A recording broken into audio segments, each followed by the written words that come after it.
कपड़े धोने वाली बहू। शादी के पहले से ही विभा को कपड़े धोने का बड़ा शौक था। कभी नल के नीचे तो कभी तालाब के पास। अरे मेरी नीली वाली लुंगी नहीं दिख रही है। विभा की अम्मा, कहाँ रखी है लुंगी? अरे वो तो विभा ने परसों ही धोकर रखी थी आपकी अलमारी में, देखो वहीं होगी। वो ना मैंने आज धो दी, मुझे लगा कि गंदी हो गई होगी। अरे कैसे गंदी हो गई थी? उसे तो मैंने पहना भी नहीं। हे भगवान, इस लड़की के कपड़े धोने की आदत से परेशान हो गया हूँ मैं। जितना तो घर में राशन नहीं आता, उससे कहीं ज्यादा डिटर्जेंट पाउडर का खर्चा है। इसकी शादी करवा दो, शादी जाए अपने घर में ही करे काम, फिर चाहे घर के कपड़े धोने हो या पूरे गांव के। हाँ ठीक बोल रही हूँ, देखता हूँ मैं कोई लड़का। वो दिन भी आ जाता है जब विभा को देखने लड़के वाले आ जाते हैं। लड़की मुझे अच्छी लगी। होने वाली सास कहती है, बेटी अगर कुछ पूछना है तो पूछ लो। वैसे तो हमारी लड़की बहुत ही शर्मीली है, जो बोल दो वो मान लेती है, इसे क्या पूछना होगा। अरे कैसी बात कर रही हो माँ, मुझे इन लोगों के घर रहना है, सवाल तो कई है। हाँ हाँ बेटा, पूछ लो ना, क्या पूछना है। आप लोगों के घर कपड़े कौन धोता है? सास का मुंह बन जाता है। देखो, अगर तुम ये कहना चाहती हो कि तुम्हें कपड़े धोने नहीं आते तो सुन लो, कपड़े मैं ही धोती हूँ, लेकिन तुम्हारे आ जाने के बाद मैं रुमाल तक नहीं धोऊंगी। अरे चुप रहना भाग्यवान, बहू बेचारी घर आई नहीं, उसे डराना शुरू कर दिया। वो क्या है ना बिटिया, अभी तक तो ये कल्लू की माँ ही धोती थी, लेकिन अब तुम्हारे पापा तो दहेज में वॉशिंग मशीन देंगे ही।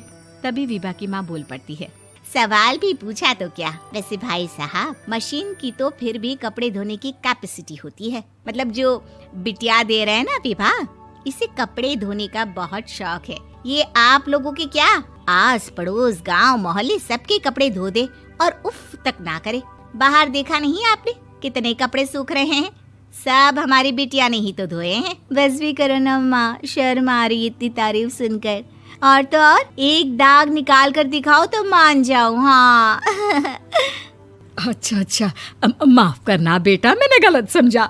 हमें तो रिश्ता बहुत पसंद है। और ऐसे जुड़ जाता है रिश्ता कपड़े धोने का शौक रखने वाली विभा का। उसकी शादी हो जाती है कोयला फैक्ट्री में काम करने वाले कल्लू के साथ। शादी के बाद अचानक विभा चिल्लाती हुई सास के पास आती है। सासू माँ, अरे सासू माँ कहाँ है आप? ये तो धोखा है, धोखा दिया आप लोगों ने मुझे। इसे ससुर के चक्कर के बारे में पता चल गया। अरे तो उसमें तुझे क्यों धोखा मिला है? अरे नल में पानी नहीं आता, कपड़े कैसे कब धुलेंगे? अच्छा, तू पानी नहीं आ रहा उसकी बात कर रही है। तो आपने क्या सोचा? कुछ नहीं। अच्छा, तेरी माँ ने कहा था कि कपड़े धोने का शौक है तुझे, याद आया मुझे।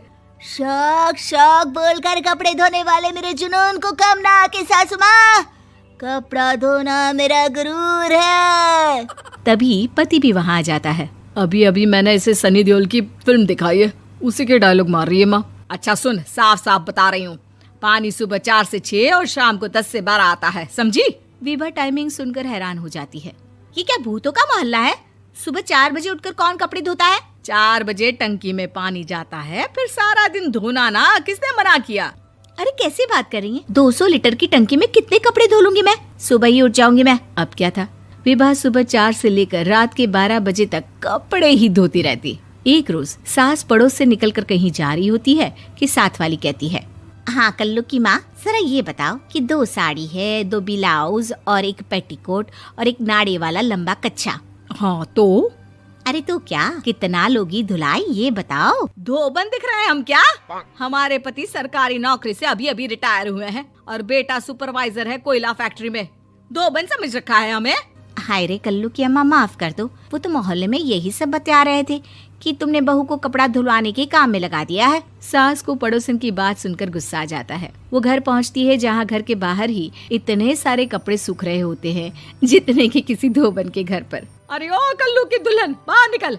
माँ जी यहीं आ जाओ, बाथरूम में चादर धो रहे हैं हम। अरे अभी हम धोते हैं, तुमको बाहर निकलो। ये आस पड़ोस वाले बोल रहे हैं कि हम बहू से कपड़े धुलवा कर उसे कपड़ा धोने वाली बना दिए हैं। अरे छोड़ो ना माँ जी, किन लोगों की बातों में आती हो? आस पास के लोगों का तो काम ही होता है कि वो किसी तरह सास बहू को लड़ा दे। बहू सारे घर के कपड़े धोती है, ये क्या कम है? बोलिए। सास को भी लग जाता है कि वो बहू का ये सनकीपन नहीं छुड़वा सकती, इससे अच्छा है कि खुद ही चुप हो जाए। एक रोज सास और बहू मंदिर जाते हैं, जहाँ सास की साड़ी वहाँ खड़ी भीख मांगने वाली से मिलती है। माँ जी क्या बात है, आपकी साड़ी उस भिखारन से कितनी मिल रही है ना? हाँ हाँ, देखो तो दोनों की साड़ी मिल रही है। क्या बात है कल्लू की अम्मा, तुम खुद को तो अफसर की बीवी बताती हो और ऐसी सिंपल सी प्लेन साड़ी पहनकर घूमती हो। सिंपल और प्लेन नहीं है ये साड़ी। तो क्या सोने के धागे से फूल बने हैं? कुछ भी सासू माँ, कुछ भी। हाँ, बने थे इस साड़ी में सोने के धागे से फूल। मेरे पति लेकर आए थे मद्रास से स्पेशली मेरे लिए 10,000 की। ताहे भाई साहब इस भिखारन के लिए भी सेम टू सेम साड़ी लेकर आए होंगे 10,000 की। सास उस वक्त तो कुछ नहीं कहती, लेकिन बहू के साथ घर आती है और अलमारी से एल्बम निकाल कर लाती है। ये साड़ी देख रही है, ये वही साड़ी है जिसे मैंने अभी पहना था। इस साड़ी में ये जो चमकदार फूल दिख रहे हैं ना, ये सोने के धागों से काढ़े गए हैं। लेकिन तू लोकल वॉशिंग मशीन ब्रश से घिस घिस कर सारे फूलों को निकाल कर साड़ी प्लेन कर दी।